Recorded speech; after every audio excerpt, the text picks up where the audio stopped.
திருச்செந்தூர் சுப்பிரமணிய சுவாமி கோவில் கடற்கரையில் பக்தர்கள் இரவில் தங்குவதற்கு தடை விதிக்கப்பட்டுள்ளது. தரிசனத்திற்கு வரும் பக்தர்கள் இரவில் பிரகார மண்டபங்களில் தங்கிக் கொள்ளலாம் என கோவில் நிர்வாகம் தெரிவித்துள்ளது.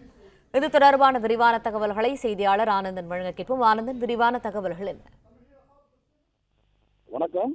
திருச்செந்தூர் அருள்மிகு சுப்பிரமணிய சுவாமி கோவிலுக்கு நாள்தோறும் பல்லாயிரக்கணக்கான பக்தர்கள் சாமி தரிசனம் செய்ய வருகின்றனர். மேலும் இந்த கோவிலானது கடற்கரை பகுதியில் அமைந்திருப்பதால் சிறந்த பரிகார ஸ்தலமாகவும் விளங்கி வருகிறது.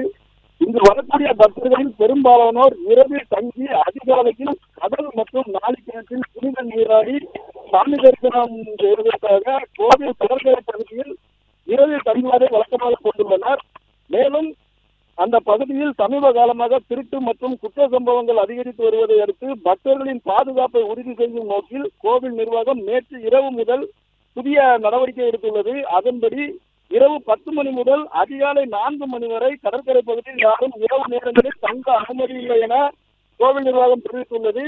மேலும் தங்கக்கூடிய பக்தர்கள் கோவில் பிரகாரங்கள் மற்றும் மண்டபங்களில் தங்கிக் கொள்ளவும் அறிவுறுத்தியுள்ளனர். பிளே ஸ்டோர் மற்றும் ஆப் ஸ்டோரில் இருந்து பாலிமர் செயலியை QR கோடு மூலம் பதிவிறக்கம் செய்யுங்கள். செய்திகளை உடனுக்குடன் பெறுங்கள்.